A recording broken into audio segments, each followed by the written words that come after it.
Real strategic players make moves.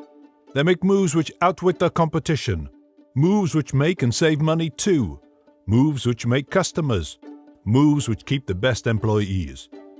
Let's look at examples of moves which do this. Imagine you're in charge of John Lewis, a high street giant in the UK.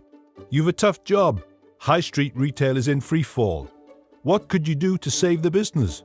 What moves would you make? Let's use Power Maps to find out what a strategic player would do.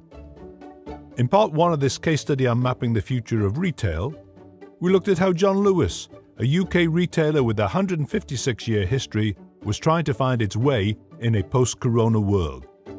We looked at the value chain for traditional retailers in pre-COVID times, where customers sought goods and often wanted to try them on physically before purchasing. And to satisfy these needs, companies like John Lewis had a large network of stores, staffed by a big, trained workforce. However, online was becoming a key sales channel for all retailers even before COVID-19. They were attracted to the efficiency gains it provides. For example, 5% of John Lewis sales were already online.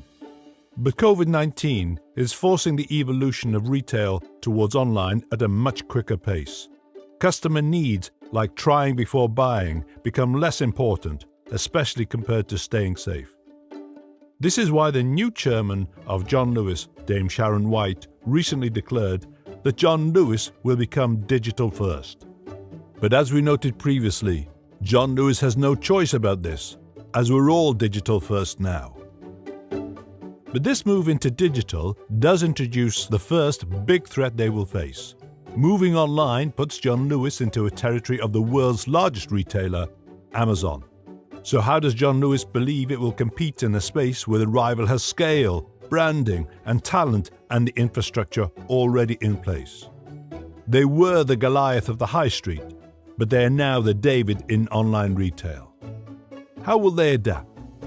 Fears about John Lewis's ability to compete in this area may explain the inertia or resistance to change the CEO will be facing about now.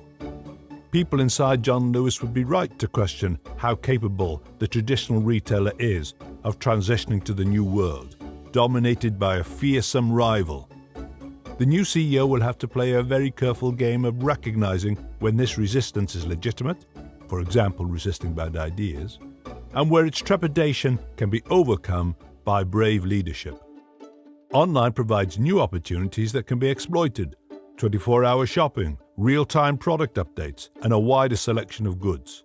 But it also enables new practices to emerge that will meet current and future customer needs quicker, creating value for the organization and customers. For example, will customers still want to try goods before buying? And if so, how will they do this in an online environment? But rather than exploring these new frontiers, John Lewis, at least so far, is focusing more on dealing with the disruption to their past business model. The conversation is centering around how it will deal with its legacy assets, for example, the overcapacity of retail space. The threat is that these large considerations distract them from discovering genuinely new business models and merely accelerate their detachment from customers. There's also the risk that wrong moves in this area will merely strengthen their rivals. In the United States, Amazon are looking at moving into the retail spaces vacated by traditional retailers to expand their distribution and fulfillment centers. John Lewis stores are large and are located in areas with good transportation links and big populations. If Amazon move in, they could be allowing their main future rival to build their infrastructure at fire sale prices. The Amazon model is built around a global platform with an ever-expanding local distribution capability. John Lewis has a much weaker online platform than Amazon and no distribution capacity, making its move into the digital world look very weak indeed. Offering to shift to renting out space in its sister store Waitrose appears to be missing the point that all retailers are under threat, as the model itself is being rethought.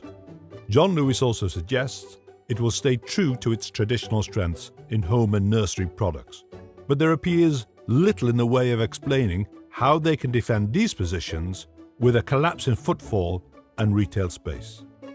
This stick-to-the-knitting approach seems more to do with appeasing analysts who have received some of the John Lewis ideas for example about a move into horticulture, less than positively.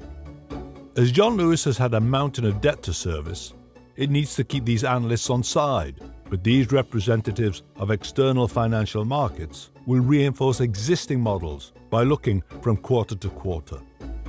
Another risk for the CEO is that she becomes more swayed by the negative inertia of external actors, rather than the positive inertia of internal actors who may legitimately question capabilities instead and propose alternatives from the front line that the CEO should listen to.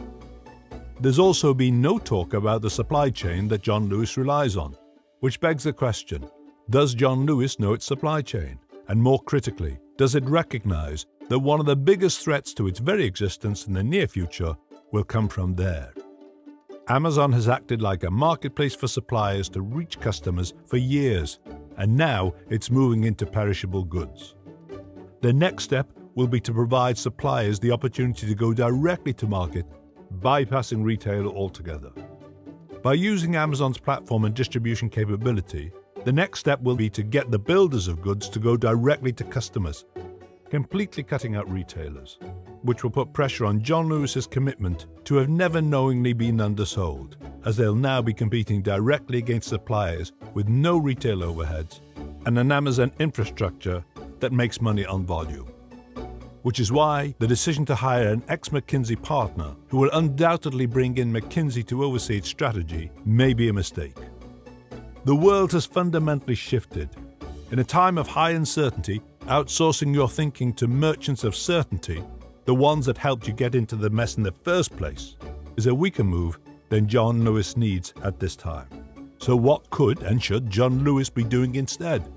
Well, we'll explore that in part 3 of this series. But that's something that we cannot share publicly. If you want to see High Street Retail beat Amazon, send us an email. We'll provide you with a private copy and the opportunity to discuss being a strategic player at a special event coming up.